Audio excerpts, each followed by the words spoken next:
getting to the point where some of us that grew up in the early 2000s are feeling nostalgia for some of our favorite Lego themes and are getting to the custom Lego collection sort of age now. It's always interesting to see how custom Lego designers kind of take their favorite themes and grow onto them, like in the case of SJ Brick, where they basically just make figures straight out of the original line and continue the roster there. But when it gets to something like a superhero minifigure, sometimes a company will make a very classic minifigure, like the Minifigs Bonesaw there. Or on the other end, for those types of movies, they go the ultra detailed route, like the Phoenix Customs Symbiote suit from Spider-Man 3 there. But going very close to the original Spider-Man minifigure and the style there, Orbital Minifigures is putting out some pretty cool figures, two of which I have taken a look at in the past, being their older Symbiote Spider-Man here, which, like I was saying, contrasts the very detailed version and is just a direct continuation of the original Spider-Man minifigures. And from Brickworld, I picked up this half Spider-Man, half Symbiote suit that, again, kind of bridges the gap between the two different looks there. But these are not the only classic Tobey Maguire Spider-Man minifigures that Orbital has done. We got some new ones to look at today, and the three of which have the same type of packaging. And it was kind of cool for the two straight Spider-Man suits. He also had variants where they were in blue instead of dark blue, following the pattern that Lego did when the original Spider-Man sets came out. So I got one blue one, and I'll explain why when we get to it. But look at these nice plastic packagings, and all their minifigures end up having a little card with their logo for Orbital Minifigures, their website, and some just funny little warnings like it is normal Lego minifigure. Very excited to check these out, especially the Symbiote suit, since that is an updated design from the one that I already have in my collection. And from what I understand, it should be an improvement, so glad to upgrade that character. And of course, I don't have a dark blue version of Tobey from the Spider-Man 2 sets. I only have the Spider-Man 1 version that's in blue, so I'm glad to have not just the Spider-Man 2 version, but also a version from Spider-Man 3.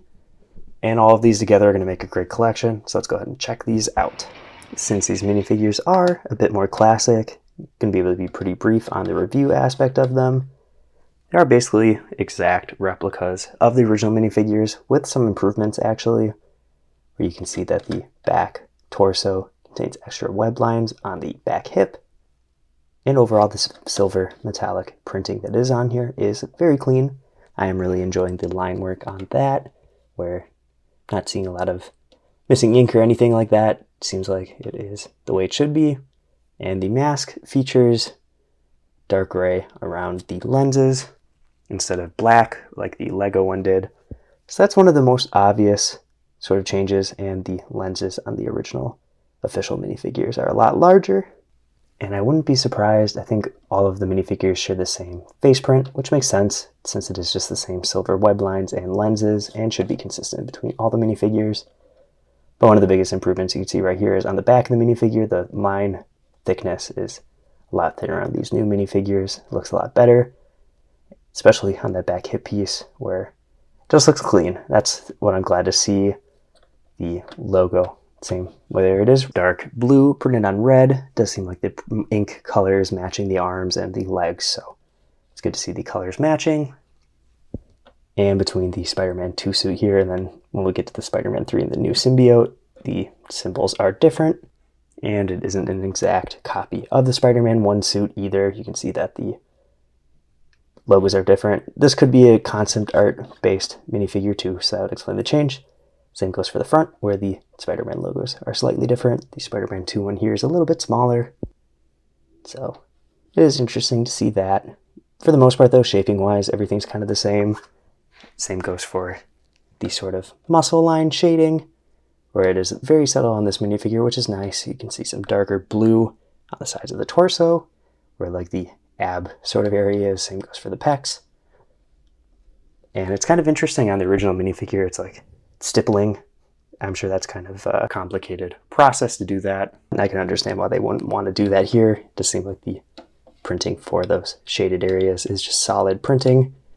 But it is that right thickness and the right color where it isn't standing out a whole bunch, which was one of my kind of complaints on this Symbiote one, where the light gray just stood out a little bit too much to me. I'm really liking this subtle dark red here. I think that is a good move. And of course, if you wanted to upgrade this even further, you could use some of the dark blue and red dual molded legs from Lego. And I'll just show that off quick. And that's just another quick little way to improve this minifigure even more, where already the custom design looks great. I am liking the mask print. I feel like maybe the color around the eyes could be darker, but that might just be my bias for this minifigure. And I already switched out the legs for dual molded ones on this one, so kind of fun to keep those consistent. I'll have to buy more of these legs probably, or check my collection to see if I have more, but very excited to have a very retro minifigure like this. And let's go to the Spider-Man 3 suit. And for this minifigure, it's going to be a lot of the same from the previous one, where muscle lines are going to be the exact same. Only difference is going to be the symbols again, which continues on the trend from the first Spider-Man minifigure. On this one, you can see that the two top legs on both sides are out all the way, and there's none sticking up through the middle, and the head on the spider is slightly different. It's a lot more obvious on the back of the minifigure, since there aren't the other silver lines going around it, but the thin legs on the spider are looking good on both of these minifigures, honestly, but just especially pointing it out here where the legs are even thinner than this one. And it's cool to see, I guess, subtle differences between the two suits that I guess I didn't even realize from the movies even. So it's cool to realize that and have figures that really differentiate between all the different movies now. Like I said, it's consistent. The mask is the same on all these minifigures, basically. I do really like the printing on the back of the head now. Again, just showing the improvements in their printing throughout the years, where they're able to get the lines a lot thinner. And glad to have this one, but I got the variant of this one too, and I picked up the light blue version of this minifigure too, because I feel like the Spider-Man 2 minifigure they put out was a lot more similar to the Spider-Man 1 figures that I already had. So I thought having these two would be good enough for me, where it is the original suit design and the updated logo look. I just thought that'd be kind of fun to pair them together. It's the same figure, but instead of dark blue, it has light blue. So again, the muscle lines aren't going to be different at all. And that might maybe throw off the look a little bit, where it has that dark blue, which would be maybe the same dark blue on here. Hard to tell, I guess, because it would just look darker on a dark plastic or ink, whatever they printed on previously. But comparing it to this one, you can see the blues are a little bit lighter. Doesn't bother me too much though, obviously. You know, you're not going to be able to change the ink colors around too much. It is just going to be a basic variant. And I do like that they didn't release both the Spider-Man 2 and the Spider-Man 3 minifigure in light blue like this. So you could have the full 3 minifigures in the original blue coloring. Nice little touch. And again, very happy to have this one. Looks great, just like the dark blue version. And let's go ahead and jump into the Symbiote suit. And for this figure, it's going to be a lot easier to do a direct comparison, since I did already have the older Symbiote suit. And I'm able to see a lot of great improvements here on the, again, line thickness on the suit, which I've already pointed out. You can just see the difference here, where these lines are very thick, and they were able to improve them here to make the figure look a little bit better.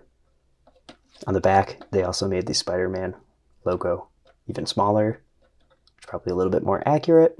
And I'm kind of bummed I dropped this minifigure at some point, so that's why one of the legs is chipped on this one. So that's on me. I guess watch out for that with this metallic ink. Maybe a little less scratch-proof than some other inks. And it is a custom minifigure, not an official one, so they don't have the expensive mass-produced products to make the minifigures like Lego. So these are really art pieces. You got to be a little more careful, and that's on me for dropping my minifigure, obviously.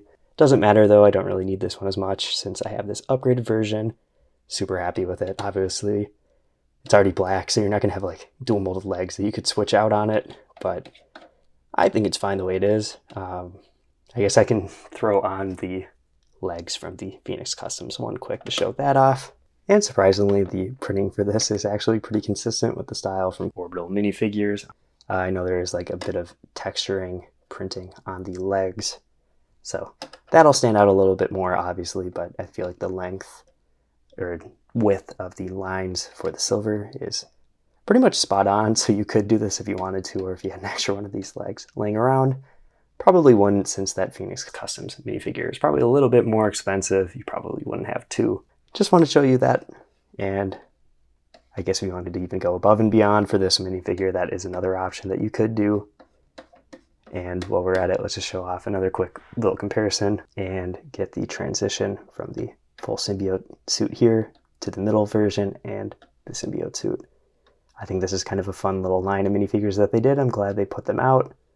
And it's just cool to have in the collection.